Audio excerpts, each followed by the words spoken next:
Bienvenidos una vez más a Raíces. Qué bueno tenerle aquí, qué bueno compartir contigo en este espacio que lo que está buscando es profundizar en las verdades de nuestra fe. Raíces tiene como objetivo ese proyecto de que la iglesia pueda profundizar y ver por dentro, hacer raíces profundas a temas que son relevantes para la iglesia. Entonces, uno de esos temas que es relevante, entiendo que la gente reconoce que es importante, pero que no siempre le da en la categoría adecuada a este tema, es el tema de las disciplinas espirituales. Ha habido mucha controversia respecto de cómo se hace esto. De hecho, los primeros siglos de la cristiandad, estamos hablando del siglo XIII, XIV, XV y XVI, hubo movimientos importantes en donde se crea el misticismo, se crea los monasterios, y se asumen que esas cosas que se hacen son para santificación, evidentemente, pero que al parecer tuvo una connotación distinta, y ahora se puede interpretar de diferentes maneras. Hay personas que no saben listar bien cuáles son todas las disciplinas espirituales, hay personas que le añaden, otras que le quitan. Entonces, en ese sentido, yo he invitado a una persona que cuando estaba en la República Dominicana fue la primera persona que yo escuché con la palabra disciplinas espirituales, y que le daba una importancia a las disciplinas espirituales, tanto que uno de los libros que vamos a hablar un poco más adelante, habla específicamente de cómo desarrollar una disciplina espiritual que es quizás la más relevante de todas. Yo estoy hablando del hermano querido, el hermano Néstor Blanco. Néstor Blanco, él es, ustedes van a escuchar por el acento, él no es de República Dominicana ni de Estados Unidos, es de Venezuela, y él es egresado y ha sido profesor del Seminario Evangélico de Caracas. Ha pastoreado en diferentes ocasiones. Ahora él hace más una labor de pastorear a los pastores, de asesorar, de guiar, de predicación.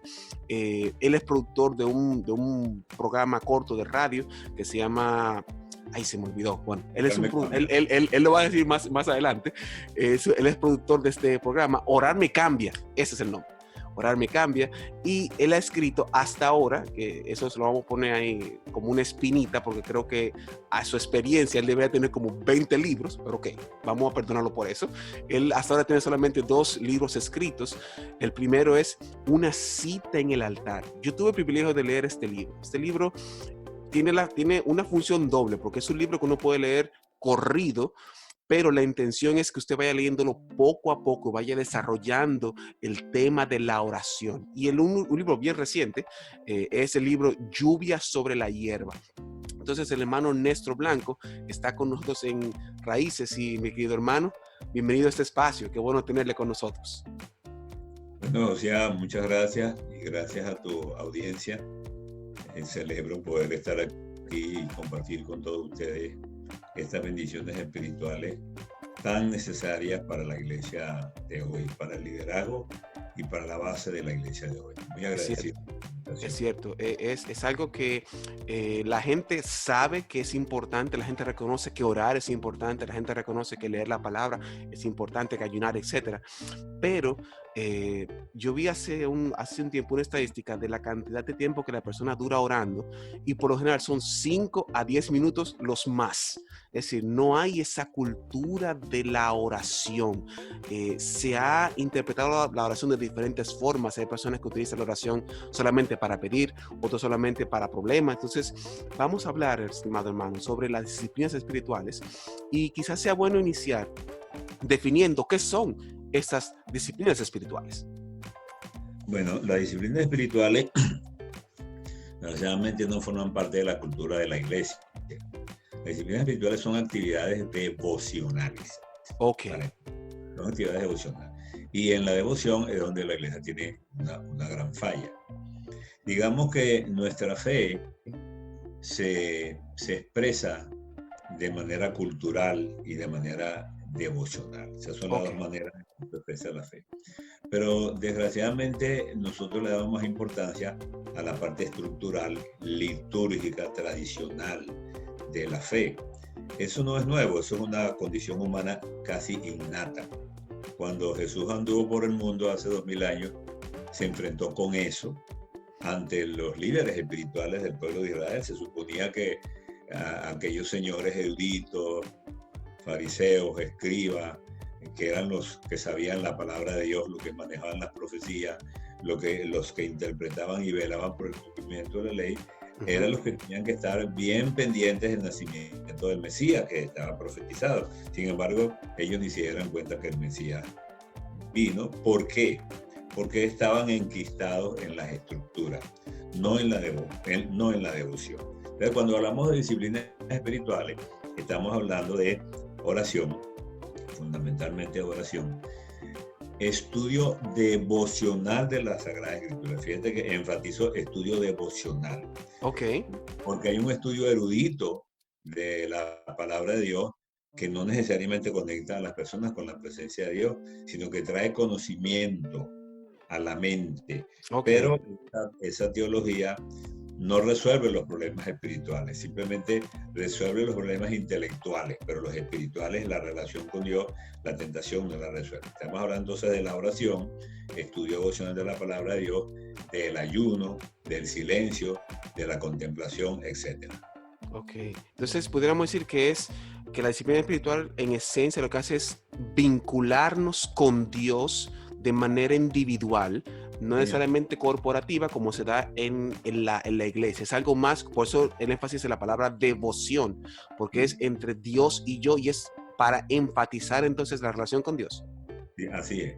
Fíjate, la razón por la cual a la gente le cuestan las disciplinas espirituales es precisamente por eso, y tenemos que entender por qué es lo que significa ese eso. Tenemos que saber quiénes somos y dónde estamos. Para entender.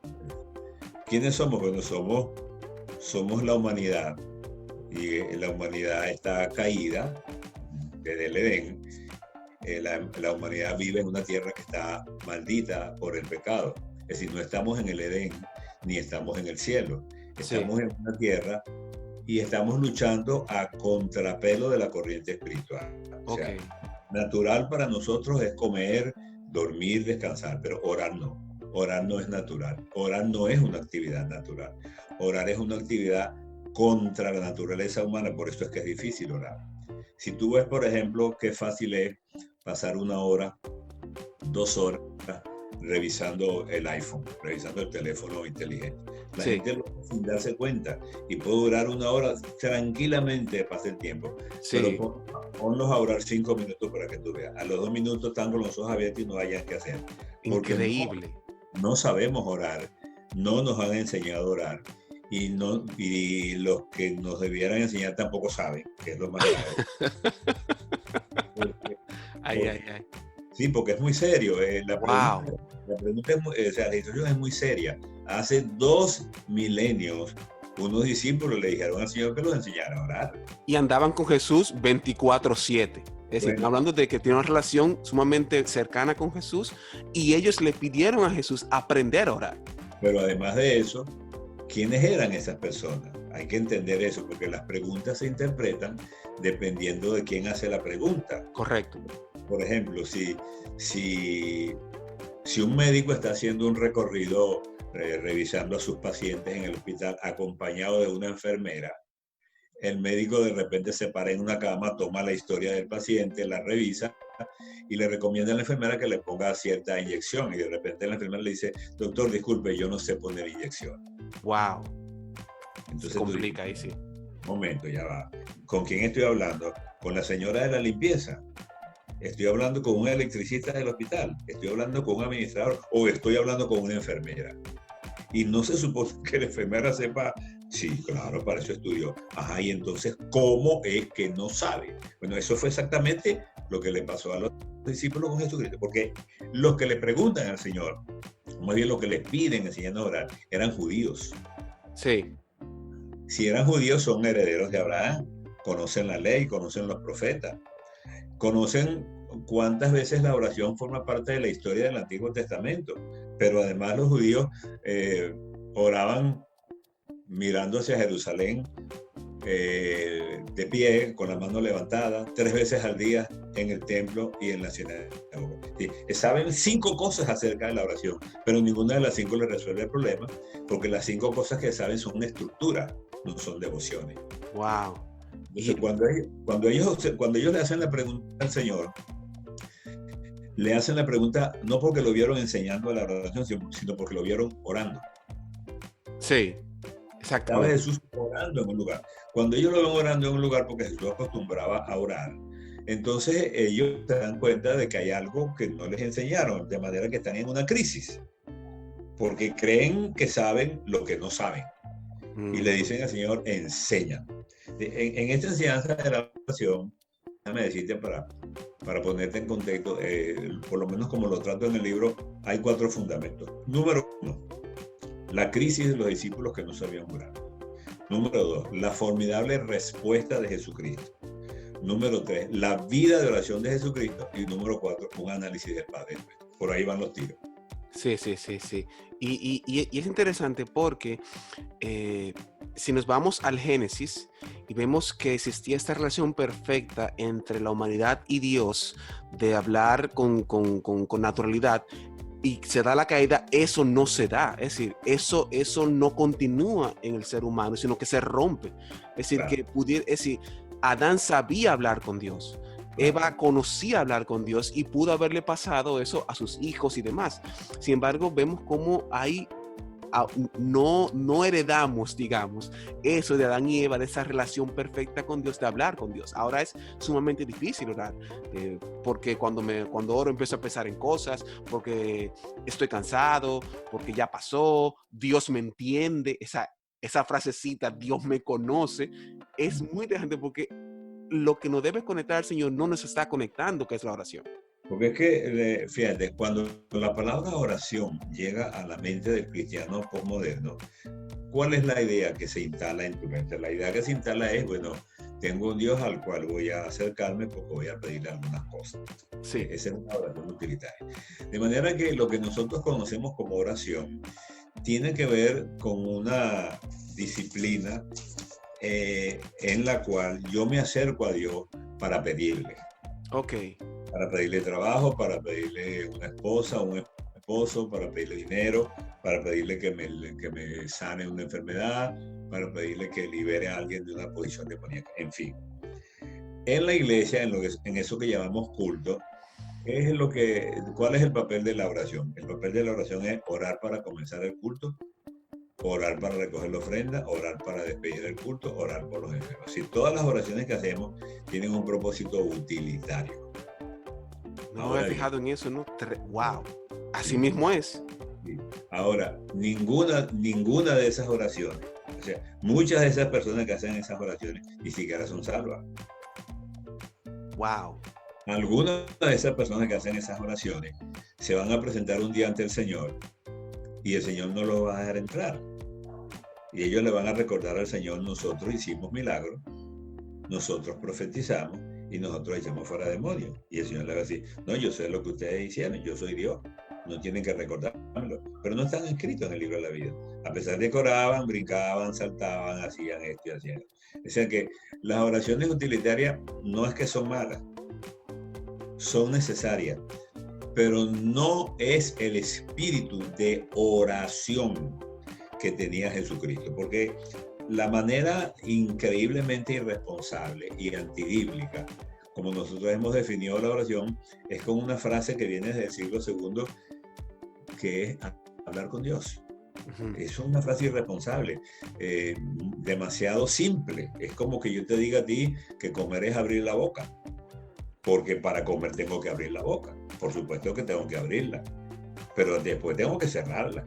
Después tengo que masticar, después tengo que tragar y después tengo que hacer la digestión. O sea, comer es un hecho complejo, sí, que tiene varias fases. La primera fase es abrir la boca, pero no podemos decir que comer es abrir la boca, como tampoco podemos decir que orar es hablar con Dios. Orar es muchísimo más que hablar con Dios. Mira, la oración es un encuentro de dos mundos. para empezar. El mundo tuyo y el mundo de Dios. Y cuando esos dos mundos se encuentran porque quieren encontrarse, no porque me mandaron a hacer una oración en la iglesia, no porque tengo la comida y me la sirvieron y la oro para que el Señor bendiga la comida porque es una práctica, no es porque estoy orando porque el Señor me dio un trabajo, no. Cuando oro, es decir, cuando yo me acerco a la presencia de Dios buscando su rostro, estoy hablando de un encuentro personal, no utilitario. Es decir, soy yo acercándome a Dios, como hizo el fariseo, como hizo el publicano en el templo. El fariseo entró, ¿verdad?, al templo y hizo una oración, pero el fariseo es un reverendo, es un líder espiritual, es un erudito, es un conocedor de la palabra. ¿Y qué oración hizo? Bueno, una oración altisonante, orgullosa. Él se siente muy feliz de lo que hace y cree que está comprando el cielo. Y cuando el Señor cataloga la oración de este gran líder, el Señor dice que el fariseo no oró. Fíjate lo que dice yo, no oró, dice oró consigo mismo. Sí. Consigo mismo no es orar, o sea, él lo que hizo fue, Cristo lo que dijo en 2 palabras, él lo que hizo fue que habló solo. Ay, ay, ay. En cambio el publicano, que no es un líder religioso, que es un hombre despreciado por la sociedad judía del siglo I, porque era un traidor a la patria, porque le cobraba impuestos a sus connacionales para pagarle a los romanos, se hacía rico, llegó al templo. Y está allí, no tiene un vocabulario religioso, pero está cansado de su vida de pecado y le dice a Dios, sé propicio a mí, o sea, ayúdame a ver cómo yo me meto en tu reino porque ya estoy cansado de mi vida de pecado. Eso es lo que dijo el publicano, más nada. Y con esas palabras del corazón de un hombre miserable, el Señor lo oye y dice que el publicano salió justificado. ¿Te das cuenta? Son dos actitudes de oración. Una muy culta, de un hombre que conoce la palabra de Dios, y una de un miserable que no conoce nada, pero que se siente cansado y viene a Dios. Entonces, fíjate lo que es el corazón de Dios. Wow. El Señor desprecia la oración de un erudito porque la hace altisonantemente para lucirse, pero acepta la oración de un pecador que está cansado de pecar y viene buscándola a él. Y que está postrado y casi en silencio murmurando. Fíjate, son dos situaciones distintas de oración. Cierto. El Señor, ¿a quién escucha? Al que vino a encontrarse con Él. Porque cuando tú te encuentras con Dios se cumple un principio. Tú te acercas a Dios en oración. Y cuando tú te acercas, entonces Dios se acerca. Porque la palabra de Dios dice, acercaos a Dios y Dios se acercará a vosotros. Ahora, cuando Dios se acerca a ti, tú no puedes quedarte igual. Cuando Dios se acerca a ti, tú tienes que ser transformado por la misma razón que se transforma la grasa cuando se acerca al fuego. Aquí está el fuego y aquí está la grasa. Tú acercas la grasa al fuego, la mantequilla, y ella comienza a derretirse. O sea, empieza a perder su compostura. Okay. No se puede comportar como es normalmente. Ella pierde su estructura molecular y se convierte de sólida en líquido. Cierto. ¿Por qué? Porque la naturaleza del fuego la cambia. Ella no puede hacer nada. Ella cambia porque está... Ahora, lo único que ella puede hacer para no cambiar es alejarse.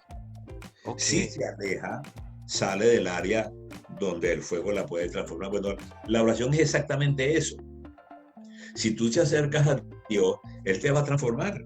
No porque tú lo pidas y no porque tú quieras, es que te transforma porque sí, porque te acercas a Él. Porque nadie puede acercarse a Dios y permanecer igual.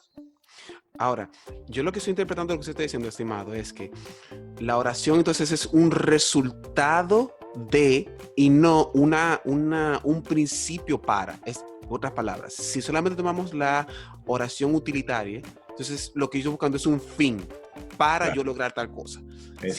Si veo la oración desde la perspectiva de un resultado, de darme un convencimiento, tengo que acercarme al Señor, entonces es que va a tener realmente la efectividad que estoy buscando, que es ese cambio morfológico en mi espíritu por yo acercarme al Señor. Por ahí es que ver el asunto.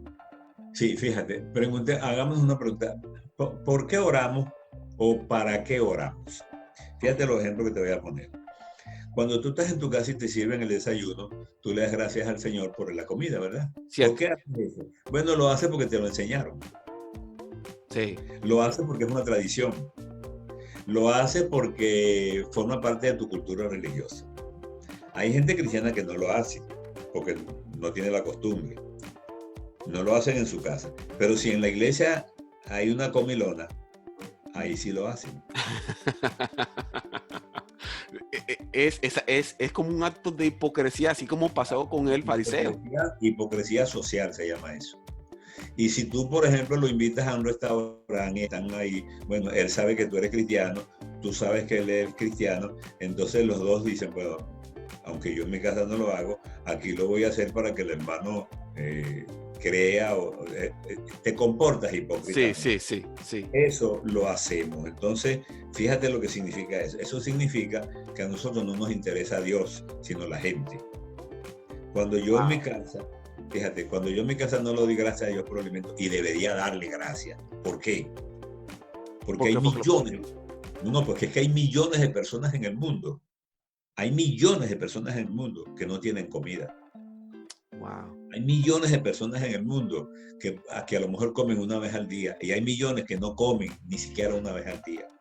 Hay muchas personas, yo te puedo decir, por ejemplo, una cosa grotesca, en mi ciudad, en Caracas, hay gente comiendo de la basura.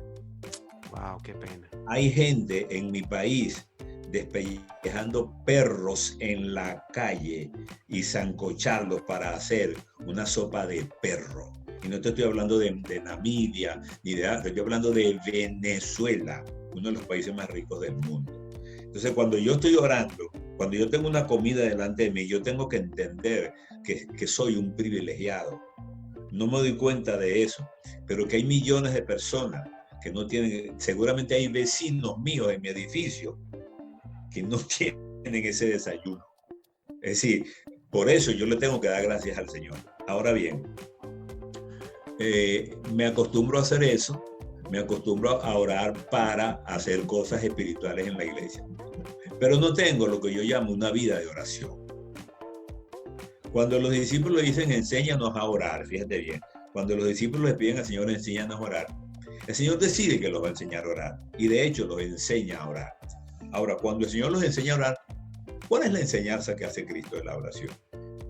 En el Sermón del Monte, el Señor da tres pasos bien específicos. Mateo 6, 5, 6, 7. El Sermón del Monte es el discurso más importante que es en la Biblia porque es el discurso inaugural de Jesucristo, y con excepción de los primeros versículos del capítulo 5 y uno del versículo 7 del capítulo 7, todo es palabra textual de Jesucristo. Y él viene allí y se para ante el auditorio de la historia. Él le dice a la gente, señores, yo vine a cambiar esto. ¿Se dan cuenta? Yo soy Jesús, yo soy Dios, yo soy el Hijo de Dios. Yo vine a cambiar estas estructuras. Y ahí enseña el Padre. Y la primera respuesta de Jesucristo es, cuando oren no sean como los hipócritas. Así fíjate que al Señor Jesucristo no le importa si tú estás de rodillas. ¿Qué es lo que nos angustia a nosotros la oración? Si estoy de rodillas, si estoy sentado, si estoy parado, si me levanto las manos. Ese no es el problema de la oración. Esas son formas culturales. Ora sentado, parado, caminando, como tú quieras. Ese no es el problema de la oración. Los judíos oraban en el templo, en la sinagoga, 3 veces al día. ¿Por qué 3 veces? Bueno, porque ellos inventaron eso. ¿Por qué oraban mirando hacia Jerusalén? Porque ellos inventaron eso también. No hay ninguna expresión en la Biblia donde Dios les exija a los judíos que tienen que mirar hacia Jerusalén. Esa era una práctica bonita, si se quiere espiritual, romántica, pero que no tiene nada que ver con la oración como estructura religiosa. Wow. Así que le ponemos a la oración, la complicamos. Sí. Fíjate que las preguntas que la gente te hace, las preguntas angustiantes de la gente, pastor, yo tengo, fíjate la pregunta, yo tengo que orar de rodillas. Ese tengo significa que hay una presión social en la iglesia que le dice a la gente que tiene que orar de rodillas. ¿Quién dijo eso? A mí me encanta orar de rodillas y me gusta que la gente ore de rodillas, pero yo no tengo ninguna base bíblica para decirle a la gente que tiene que orar de rodillas porque si no, ¿qué? No, nada. Cristo no habló de eso. Lo primero que Cristo habló, y eso sí es importante, y no hablamos de eso, es cuando ores no seas como los hipócritas. Fíjate lo que está diciendo Cristo. Cristo está diciendo, la hipocresía es una actividad que daña la oración. Cierto. Y por eso el Señor no consideró la oración del fariseo. Y cuando el Señor dice no seas como los hipócritas, no está hablando de cualquier hipócrita, está hablando de los líderes espirituales de Israel, porque ellos aman el orar en pie, en la sinagoga y en la esquina de la calle o sea, la razón de su oración era para ser vistos de los hombres. Es decir, abusaban de la buena fama espiritual que tiene la oración para que la gente creyera que ellos eran buenos. Wow. O sea, la motivación era una motivación perversa y para esa motivación perversa usaban a la oración. Así que era algo para ganar adeptos, evidentemente para mostrarse como que son personas que tienen santidad, que tienen esto, y de ahí viene las alocuciones tan elaboradas que hacían. Es decir, a medida que, porque esa es otra idea, estimado, que hay personas que entienden que porque tienen una oración sumamente elaborada, con palabras altisonantes, con palabras rebuscadas, en la medida que sea más rebuscada, yo soy mucho más santo, según se puede interpretar, ¿cierto? Pero fíjate que inclusive cuando a ti te mandan a orar en la iglesia, fíjate, observa. Observa cuando una persona está en la iglesia y el pastor lo manda a orar para que bendiga la ofrenda, para que despida el culto, para que comience el culto. Esa persona empieza a hacer una oración. Ahora bien, esa oración que comienza a hacer es elaborada. ¿Por qué es elaborada? Porque a él lo están oyendo. Y él sabe que lo están oyendo. Sí. Y él quiere agradar al auditorio. Y entonces tiene que buscar en su mente unas palabras rimbombantes. Y algunas personas sencillas lo felicitan después y le dicen, lo felicito hermano, usted sí ora bonito. Y él, que es tan ingenuo como el que lo felicita, dice, gracias. Porque estamos haciendo una oración porque nos están controlando y nos queremos portar bien. Ahora, cuando yo estoy en la presencia de Dios solo con Dios, y no hay nadie que me está viendo, ni me interesa que me oigan, yo hablo con Dios como los salmos. En los salmos no hay maquillaje, brother. En los salmos no hay maquillaje.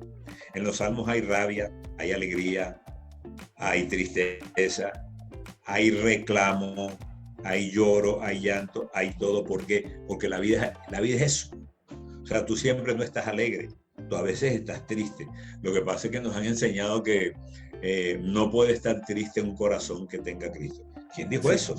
Si el mismo Cristo estuvo triste en el Getsemaní, porque yo no puedo estar triste. La tristeza es una emoción que va a pasar y va a entrar por mi vida. Y yo tengo que reconocer que yo puedo estar a veces triste, puedo estar deprimido, puedo estar angustiado, puedo estar alegre, puedo estar gozoso. Son emociones que forman parte de la vida, de una vida que no es perfecta en esta tierra. La oración entonces es encontrarnos con Dios.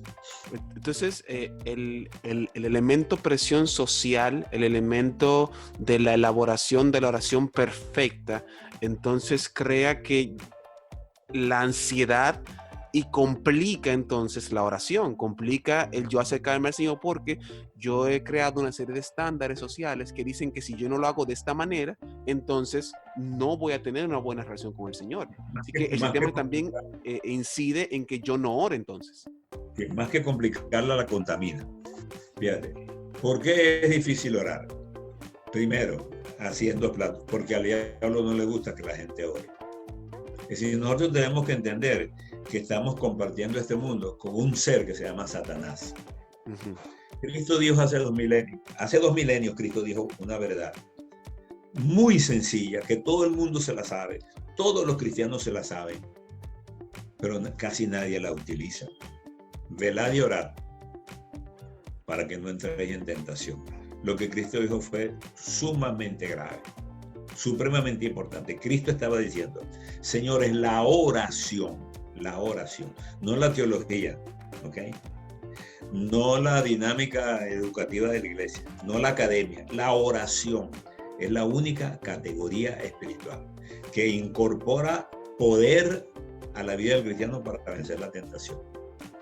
Wow. Es decir, cuando tú ves que una persona cae, cuando tú ves que un cristiano cae de cualquier nivel, sea un nuevo creyente o un ministro ordenado con 40 años en el ministerio, cualquiera de las dos es el mismo proceso. Cuando un creyente cae en pecado, cae en pecado porque no tuvo con qué enfrentarse a la tentación. ¿Por qué? Porque lo único con lo que tú te enfrentas a la tentación es con la vida de oración. Porque fíjate, la gente pregunta inocentemente cuando alguien cae en pecado. Ay, pero era un pastor, era un reverendo, era un evangelista. Y él no sabía. No, es que él no pecó por ignorante. Él pecó por incapaz de respetar la oración. Wow. Ahora, cuando tú decides que vas a orar 5, 10, 15 minutos, tú lo decías hace rato, no te puedes concentrar, suena el teléfono, llega, es decir, hay un mundo de interrupciones. ¿De dónde viene ese mundo de interrupciones? Obviamente, ese mundo de interrupciones viene del mundo de las tinieblas, viene del mundo de Satanás. Bueno, ponte a ver televisión, ponte a ver una película en Netflix y tú ves que nadie te molesta. Nadie. Ponte a revisar el iPhone. Ay. Ahí revisas WhatsApp, ahí revisas YouTube, ahí revisas Instagram, ahí revisas el correo. Nadie te molesta, pero lo dejas dejas de pasar y te pones a hablar un minuto y todos los demonios del infierno vienen para hacerte dejar la oración. ¿Por qué no nos hacemos esa pregunta? ¿Qué es lo que pasa con la oración? Bueno, que la oración te lleva a encontrarte con Dios y el diablo no quiere que te encuentres con Dios. Mira, ¿cuál es la razón? Nos hemos preguntado, ¿cuál es la razón que los grandes hombres de Dios, los que llamamos los generales de Dios, cambiaron el mundo en los últimos, digamos, 500 años? ¿Quién era Lutero? ¿Quién era Savonarola? ¿Quién era Wesley? ¿Quién era Jonathan Edwards? ¿Quién era Juan Knox? Estudia la vida. ¿Quién era Spurgeon? Un poco más acá. Si tú estudias la vida de esos hombres, te vas a descubrir un común denominador. Eran hombres de oración. Sí, es cierto. Cuando digo que eran hombres de oración, no estoy diciendo que oraban para comer, ni oraban para ver, ni oraban. No, estoy diciendo que tenían momentos en el día que pasaban con Dios en oración. Ahora, cuando hablamos de eso, la gente se siente incómoda porque la gente no se imagina cómo puede orar media hora. El otro día estaba compartiendo con un pastor en Colombia y le dije que una vez, buscando respuestas a mi propia vida de oración, decidí que en algún lugar, en algún momento del día, yo iba a apartar 10 minutos para orar. Ok. O sea, asaltarlo, así como los delincuentes cuando te asaltan, que te sorprenden y tú no sabes. Y eso mismo quería yo hacer. Estoy trabajando con la computadora, estoy haciendo, 10 minutos aparte, me voy así a la brava. Okay. Y me meto a orar 10 minutos. Y empecé a darme cuenta que podía hacer eso 3 veces en la mañana, 2 veces en la tarde, 2 veces en la noche. Y me empezó a gustar. Ok. Me gustó tanto que lo fui subiendo de 10 a 15 minutos. Y cuando llegué a 15 minutos lo llamé un 15. Ok. Y lo comenté casi relajando con un amigo. Y él me dijo, oye, pero eso sí está interesante. Y dije, bueno, esas son las cosas que nosotros tenemos que hacer para madrugar a Satanás. Porque tenemos que darnos cuenta de que tenemos 24 horas en el día. Y en esas 24 horas hay muchos de esos minutos que podemos orar y no lo hacemos porque no lo decidimos. Correcto. No nos esforzamos para orar. Ahora, ¿qué es lo que pasa cuando yo oro 10 minutos aquí, 10 minutos allá, 10 minutos más tarde, 10 minutos en la noche, 15 minutos aquí, 15? Que me voy metiendo en el mundo de Dios. Poco a poco. Y en la manera, de la forma como voy orando poco a poco, me va a ocurrir a mí lo que le pasa a un estudiante que estudia. Es muy distinto a un estudiante que no estudia. Correcto. Cuando tú llegas el día del examen, ¿qué es lo que pasa? Bueno, los profesores te dan una hoja con el examen y te ponen un examen. Algunos alumnos dicen que el examen fue difícil y salen reprobados, la gran mayoría. Otro, un grupo menor, dice que el examen fue fácil y sacan buenas notas. ¿Cuál es la verdad? Bueno, la verdad es que el examen no es difícil y tampoco es fácil. Porque no puede ser ni fácil ni difícil, porque si no, no sería examen. Exactamente. O sea, el examen es materia vista, más nada. Lo que el profesor dio, ya. Ahora, si tú estudiaste o no estudiaste, ese es problema tuyo, no del profesor. Si no estudiaste, generalmente le echamos la culpa al profesor, pero la culpa es mía. Cuando yo oro y oro y oro y oro, me estoy comportando como un alumno que estudia y estudia y estudia. Y al yo orar y orar y orar y orar, ¿qué me pasa? Bueno, que me transformo, que tengo más fortaleza para vencer la tentación, que tengo más capacidad para interpretar a Dios, que tengo más capacidad para interpretar su palabra, que tengo más capacidad para conocerme a mí mismo, que tengo más capacidad para conocer al enemigo Ok. que quiere destruir. Pero en ese sentido, estimado hermano, porque pudiéramos caer en la religiosidad, me explico. Porque usted lo está poniendo y la gente pudiera interpretar que, bueno, es un ejercicio y es como un músculo. En la medida que yo más hago repeticiones, más se ancha el músculo porque fluye más sangre, etc. ¿Cómo evitamos entonces caer en la religiosidad de la oración y no para caer entonces en la relación a través de la oración? Bueno, fíjate, muy buena tu pregunta. Cuando yo vengo a la presencia de Dios, voluntariamente, no a orar porque me mandan, no a orar porque tengo hambre, tengo sueño, o no tengo trabajo, no, eso es otra cosa. Cristo dijo, orar es pedir, buscar y llamar. Ahora, Dios sabe cuál es la intención de mi corazón. Dios sabe cuando yo estoy orando porque estoy pidiendo. No tengo ni siquiera que ser cristiano para eso. Los impíos pueden hacer eso y Dios les responde. Una señora impía le puede pedir al Señor en angustia que le sane a su hijo y el Señor se lo sana. ¿Por qué? Porque el Señor es bueno. No hay que ser cristiano para eso. Todo el mundo puede orar desde ese punto de vista. Pero cuando estamos hablando de una oración que transforma, estamos hablando de otra cosa. Fíjate lo que hacía Jesucristo. Jesucristo era el líder más importante que existió en toda la historia. Jesucristo es Dios, pero ministra como hombre. ¿Ok? Sí. Ministra como hombre con la unción del Espíritu Santo, dice Pedro. Cuando tiene que comer, come. Cuando tiene que llorar, llora. Cuando tiene que reírse, cuando tiene que dormir, duerme. Y cuando tiene que orar, ora. Y mira cómo lo dice Marco. Y levantándose muy de mañana. Sí. 1, 35, 36, 37. Levantándose muy de mañana. Cuando era aún oscuro. Fíjate lo que está diciendo Marco. Cristo sale de su casa de madrugada cuando es oscuro. Digamos, ¿qué te digo? 4 de la mañana, por darte una hora. Sale de su casa y se va a un lugar solitario. ¿Por qué sale de su casa? ¿Por qué no se queda en su casa? ¿No es más cómodo orar en la casa? Claro, para mí sí, y para ti también, pero para Cristo no. Porque Cristo era un fenómeno. No podían verlo la gente porque le caían encima. Literalmente le caían encima, literalmente. Sí. En el mar de Galilea, hasta lo quisieron hacer rey en un momento y tuvo que escaparse. Dice que los que tenían plagas, o sea, los que tenían enfermedades, les caían encima para tocarlo. O sea, Cristo era un fenómeno. Cristo no era un hijo de bocina que podía andar por la calle tranquilo. No lo dejaba. Era tanto el poder que tenía.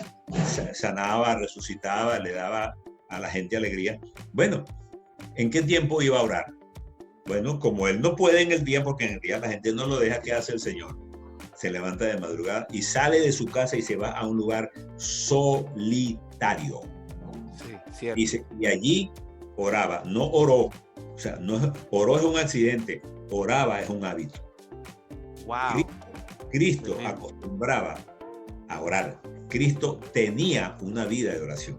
Cuando en uno de los momentos en que él multiplica la comida, dice que ya al final de la tarde, le dice, está en el norte, en el mar de Galilea, y le dice a los discípulos, espérenme en Betsaida mientras yo despido a la multitud. Uh-huh. Trata de imaginar lo que está pasando. El Señor está allí en el mar de Galilea, acaba de hacer un milagro impresionante, la gente está muy excitada, es el final de la tarde y el Señor está despidiendo a la gente. Y le dice a sus discípulos, espérenme, o sea, nos vemos más tarde en Betsaida, que es una ciudad que está a la otra orilla. Cuando el Señor se encuentra con los discípulos, dice, y después que despidió a la gente, oye bien, y después que hubo despedido a la gente, me fascina como lo dice Marco, se fue al monte a orar. Sí. O sea, el Señor no lo puso por Instagram, el Señor no se tomó un selfie con la multitud. Es como chévere, porque a la gente le gusta ponerlo en Instagram. El Señor no llamó a CNN para que lo entrevistaran. Ay. El Señor se fue a orar. Te digo todo eso porque eso es lo que hacemos nosotros hoy en día. El Señor nos usa a nosotros y oramos por una persona y el Señor hace un milagrito y queremos que todo el mundo sepa el milagro que el Señor hizo a través de nosotros. Casi que queremos decir a la gente que el milagro lo hicimos nosotros. Cristo, que es el que hace los verdaderos milagros, hace esa cantidad de milagros y se va al monte a orar, hace un milagro, sana a un leproso y le dice al leproso, no se lo digas a nadie. Nosotros queremos que se lo digan a todo el mundo. Es decir, Sí, ¿te das cuenta de la diferencia? Nosotros sí, sí, queremos sí, llamar sí, sí. la atención acerca de nuestro poder. Cristo no. Cristo tiene una vida de oración.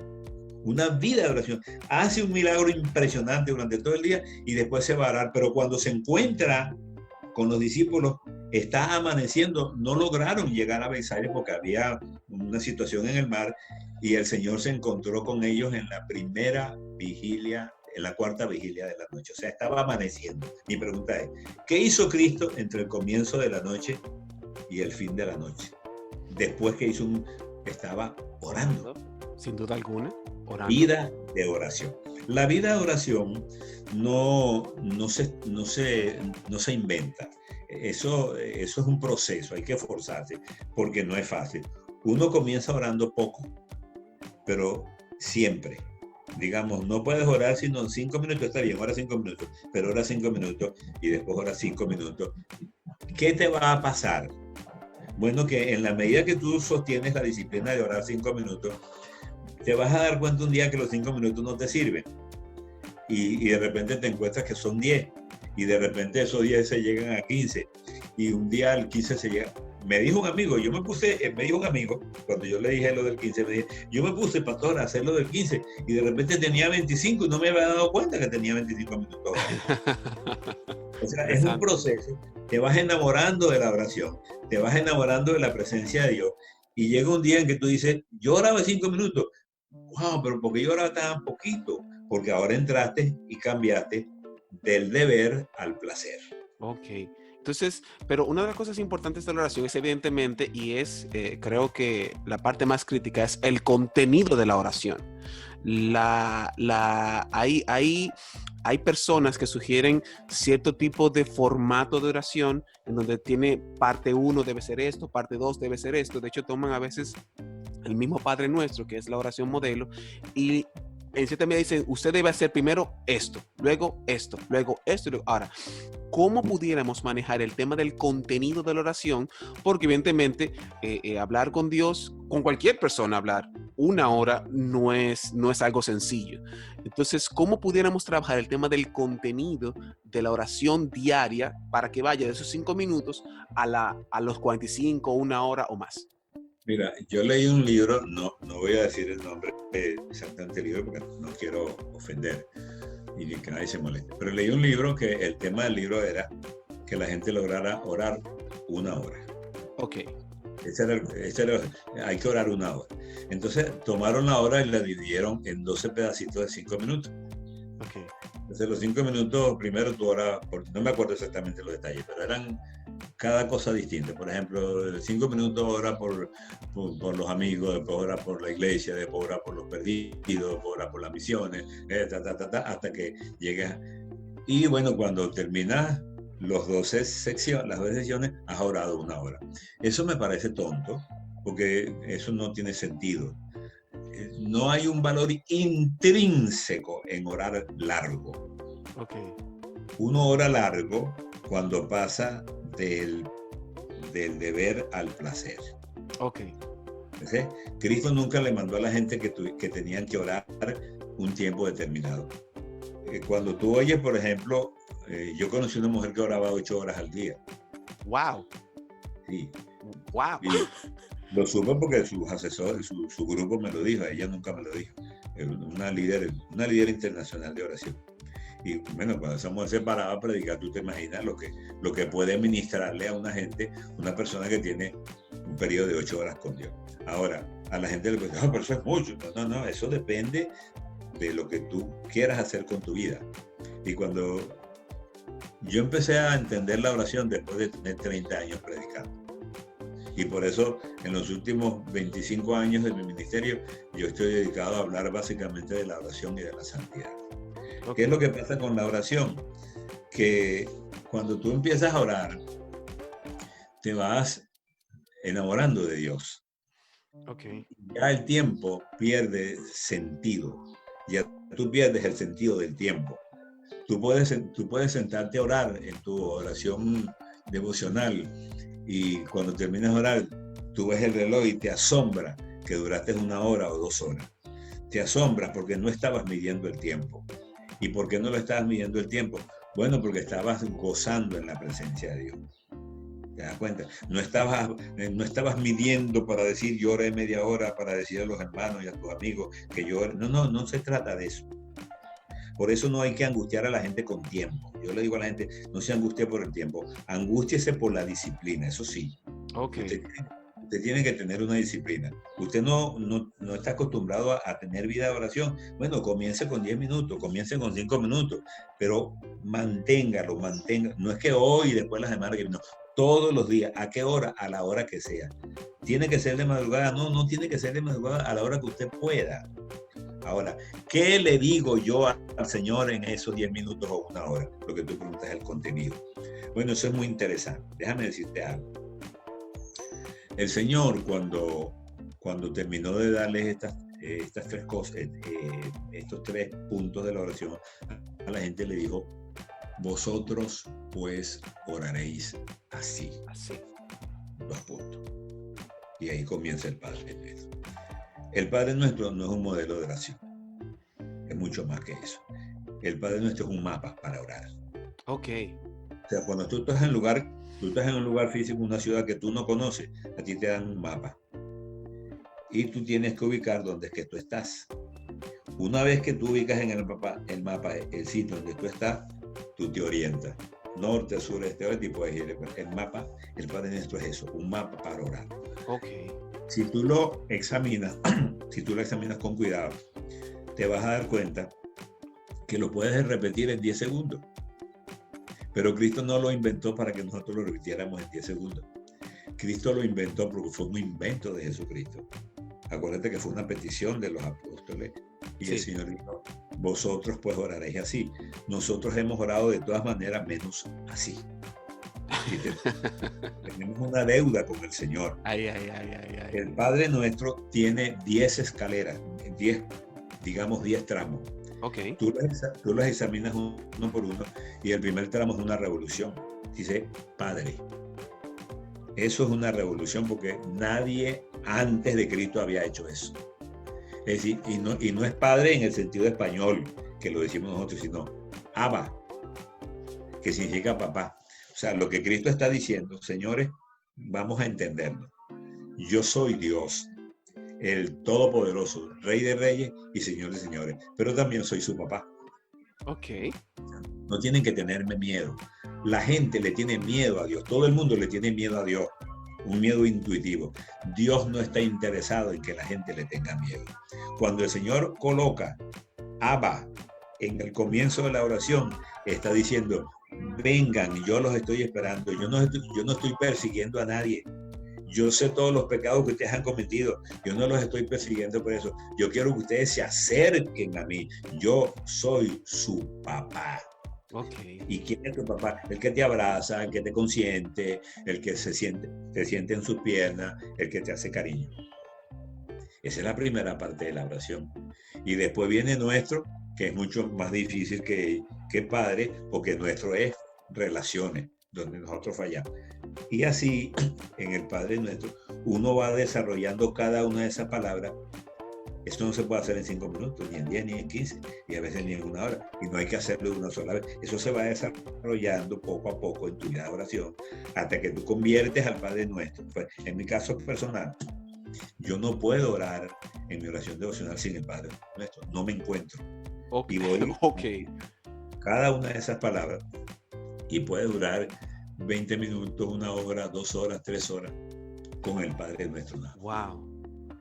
Y en ese sentido, estimado, porque yo hablaba al principio de que hubo un movimiento que empezó con el 1200, por ahí 1500 más o menos, en ese periodo, donde el misticismo, que es esta disciplina de yo irme a un monasterio y empezar a contemplar y demás. Eso se creó y de ahí nacieron los monasterios que conocemos ahora, y aún en la actualidad hay órdenes, principalmente en la Iglesia Católica, que conservan esas órdenes, por ejemplo, la orden de los dominicos, que se apartan un espacio. Entonces, se ha creado la idea de la experiencia mística a través de la oración, la experiencia sensorial a través de la oración, y eso también incide para que yo, como no sentí que mis pelos se engrifaron, que tuve este mover, esta situación estática donde yo pierdo el conocimiento, algo así, cuando eso no se da, la gente puede frustrarse también. ¿Cómo podemos manejar el tema de las experiencias sensoriales que algunas personas nos venden como que son determinantes para la oración adecuada? ¿Cómo podemos manejar eso? Fíjate, cuando la iglesia empezó a corromperse con Constantino, un grupo de gente de la iglesia protestó ante esa corrupción y empezó a apartarse a los lugares solitarios para tener una vida devocional. Y ahí surge la vida monacal. Yo he estado en monasterios. A mí me gusta ir a los monasterios. Okay. Porque son sitios tranquilos, solitarios. Hay uno en Venezuela, en Huigüe, estado cerca de Valencia. Y me encanta ir allí porque uno puede pasar varios días allí en soledad con Dios. No es la manera habitual de yo vivir, pero a veces me encanta retirarme. Okay. Ahora, ¿cuál fue la dificultad de los monasterios? Los monasterios no están diseñados para la gente común. La oración está diseñada para toda la gente. Okay. Entonces, la vida monacal, en cierta forma, fue un error, porque le dijo a ciertas personas que podían retirarse, pero es que el diablo está en todas partes. El diablo está en los monasterios también. Y retirándome físicamente de la gente, no resuelvo mi relación con Dios. Yo podría hacerlo por la vía de la excepción, cuando tengo necesidades espirituales de estar solo con Dios, pero no como una forma de vida. Okay. De hecho, había los columnarios que se montaban en la punta de una columna y ahí morían. Pues había unos que se metían. Dionisio, por ejemplo, cuando Alejandro va entrando a Corinto, se encuentra a Dionisio, existencialista, que vivía en una cueva por allí y tomaba agua con un pocillito de cerámica, y Alejandro, el rey del mundo, le dice, bueno, ¿qué quiere que te haga? ¿Qué quieres que haga por ti? Y Dionisio le dice que te quites porque me estás tapando el sol. y tomó la vasijita de cerámica y la tiró y dijo, porque vio un niñito que tomaba agua con la mano, y él dijo, este niño me enseña que todavía conservo cosas superfluas. ¿Te das cuenta? Esa es una negación de la vida, porque la vida no es así. Tú no tienes que meterte en ninguna montaña ni en ninguna cueva. Si quieres hacerlo por la vía excepcional, por experiencias particulares, eso es otra cosa, pero no como una forma de vida. Nosotros estamos diseñados para ser íntegros en la Quinta Avenida de Nueva York a las 12 del mediodía. Es decir, con todo el aparataje de comunicacional y de pecado que hay en el mundo, cualquier individuo cristiano está diseñado para ser puro en la Quinta Avenida de Nueva York a mediodía, o en una cueva metida por allá en África. No da ni eso. Porque no se trata de que yo me alejo del mundo, porque es que el mundo no es el físico. El mundo es un concepto teológico. O sea, tú estás metido en una cueva solo, y ahí está el diablo tentándote, y tú allí sigues siendo lascivo, y tú allí sigues siendo orgulloso, y tú allí sigues siendo mentiroso. ¿Me entiendes? Entonces, no se trata de alejarnos del mundo, tendríamos que salir del mundo. Se trata de, aún en el mundo, ser íntegro. Ahora, ¿cómo podemos ser íntegros? Bueno, no hay otra forma sino tener una vida de oración. Cuando Cristo dice, y cuando ores, fíjate, entra en tu aposento y cierra la puerta. ¿Qué está diciendo Cristo ahí? Dice, y cuando ores. Obviamente no está hablando de oración utilitaria, porque tú no tienes que cerrar la puerta para orar por los alimentos ni por orar por los enfermo. Dice, cierra tu puertecita, diciendo, ubícate íntimamente. No es que tienes que cerrar físicamente la puerta del cuarto, si no tienes que cerrarla. Pues si tienes que cerrarla, la cierra. Pero lo que Cristo está diciendo, hay un momento de intimidad en la oración. Cierto. Claro, son dos cosas. Y eso es lo que a mí me gusta llamar vida de oración. Es decir, un momento en que yo separo todo lo que estoy haciendo a cualquier hora del día y vengo a la presencia de Dios a encontrarme con Él para que Él me transforme. Ok. Ahora, el tema clave es, bueno, yo me aparto, busco ese espacio y no siento nada. No importa. ¿Qué pasó? Dios no me contestó. ¿Lo estoy haciendo mal?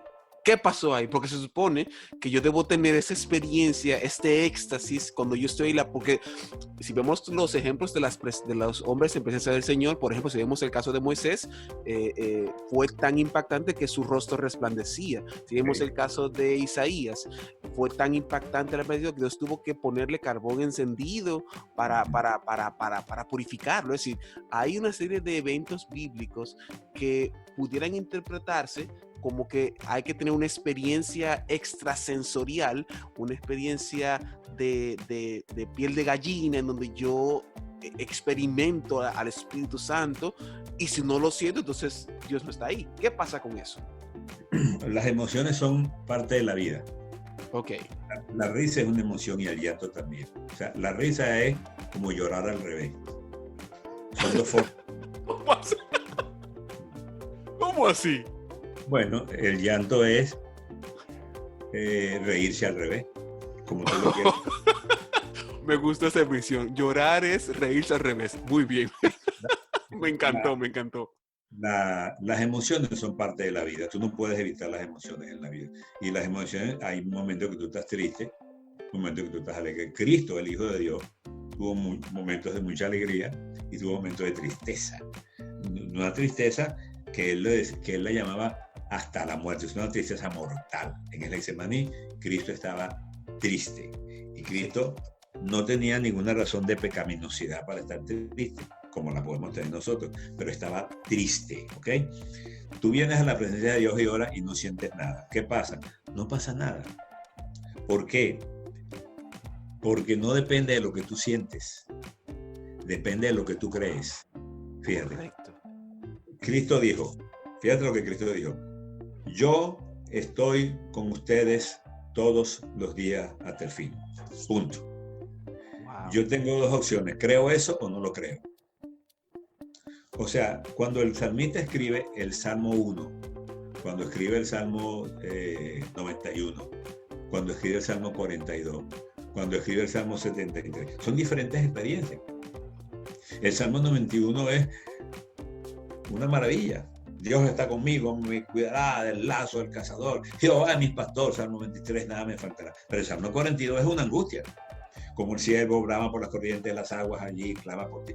Son diferentes momentos de oración, pero Dios está allí. Ok, tú dices, Moisés vio el rostro de Dios. Pero llegó un momento que Moisés quiso pedirle, le pidió al Señor que lo dejara entrar en la tierra prometida y el Señor le dijo. Y no se lo permitió. No solamente no se lo permitió, le dijo algo más serio, dijo, no me hables más de ese asunto. Que es un tema difícil porque Moisés era el más cercano a Dios en ese momento y Dios le dice, no me hables más de eso, a la clara, es decir, no me hables más de eso. No se trata de eso, o sea, la oración no te da derecho. Es decir, el hecho de que tú seas muy consagrado no significa que tú tienes un derecho adquirido en el reino de los cielos para que Dios vaya rapidito a atenderte porque es Moisés quien está orando y no es Néstor Blanco. No, amigos, no es así, no es así. Moisés tenía la fe suficiente para poder entrar, pero se terminó su ministerio, punto. Insistió. ¿Por qué digo que insistió? Porque Dios le dijo, no me hables más de ese asunto. O sea, si tú lo pones en un lenguaje vernáculo, lo que Cristo estaba diciendo, lo que Dios le está diciendo, oye, está fuerte ya Moisés, ya, por Dios. No me hables más de eso. Y no, súbete al monte y te mueres. Ahora, ve al Nuevo Testamento, el apóstol Pablo. El hombre que estuvo en el tercer cielo. ¿Qué significa eso? No sabemos exactamente lo que significa, pero tenemos los resultados. la carta de los Romanos y la carta de los Gálatas, son el resultado de un lenguaje de un hombre que vivió una experiencia sobrenatural, que ningún ser humano la ha vivido, en el tercer cielo. Y oyó cosas inefables que no le es dado al hombre conocer, y él las conoció. Ese hombre que subió al tercer cielo, le dijo al Señor que le quitaron un aguijón, algo que lo molestaba, y el Señor le dijo, olvídate. Wow. No te lo voy a quitar. Te voy a dar la fuerza para que aguante. Y ya. Wow. Entonces, Pablo no se deprimió por eso. Fíjate, José, no depende de lo que tú sientes en la oración. Tú puedes venir a la presencia de Dios y no sentir nada en la presencia de Dios. Léete los salmos. Y sin embargo, Dios está ahí contigo. Porque de eso se trata. Se trata de que nos demos cuenta de que no estamos en el cielo, estamos en la tierra.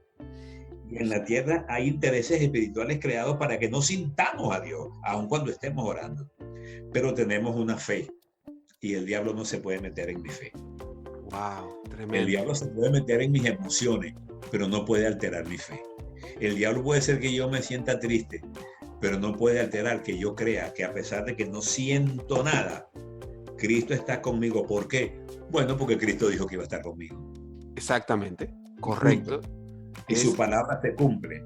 Yo estoy con ustedes cuando estén alegres, cuando estén tristes, cuando tienen hambre, cuando están desesperados, cuando tienen una bendición, cuando están brincando en una sola pata porque están alegres. Yo estoy con ustedes siempre. Es sumamente interesante, estimado hermano, porque sin duda alguna, si yo me llevara de esa misma retórica de que solamente con sentimientos vivo, yo no amaría a mi esposa, porque hay momentos donde yo no la amo como la amé la primera vez. Hay momentos que yo la amo de una manera, es decir, mis emociones son variantes. El compromiso es lo que se mantiene hasta que la muerte nos separe. Tú la amas porque es tu esposa. Exacto, es decir, es el compromiso. No importa lo que haya cambiado, fíjate, no importa lo que haya cambiado en ella, física y emocionalmente, desde el día que ella venía con su velo blanco y su traje blanco, hasta el día de hoy que han pasado 25, 30, 40 años, y ella ya no es la misma figura, pero tú tampoco eres la misma figura. Wow. Pero es tu esposa. Oye, la tremendo. Amas, y la tienes que amar, no porque es gorda o delgada, sino porque es tu esposa. Correcto. Estimado hermano, mire, sean testigos, personas, que yo le envié al hermano una serie de preguntas y la profundidad de él me ha roto todo el esquema, porque tenía su esquema, y hablar con el hermano Néstor es una delicia, un bizcocho con cherry arriba, que de hecho ya lo comprometo, porque tengo que invitarlo otra vez, porque no hablamos de la santidad, que es esa consecuencia que viene de la oración. Claro. Hermano, le comprometo desde ahora públicamente para que hablemos otra vez más, una vez más sobre santidad, porque es la parte 2 de esta entrevista que hemos tenido, sumamente interesante, sumamente profunda, la importancia del compromiso con Dios, del encuentro con Dios, de cómo la oración me cambia. Ha sido tremendo, estimado hermano, de verdad, muchísimas gracias por estar aquí en Raíces, mi querido hermano. Gracias, José, un abrazo. Dios te bendiga. Bueno, gracias a ustedes por continuar con nosotros. Estuvimos el hermano Néstor Blanco. Nos vemos en la próxima entrega. Así que tengan un buen resto del día y les incentivo a que inicien con la disciplina de oración. Un abrazo. Bye, bye.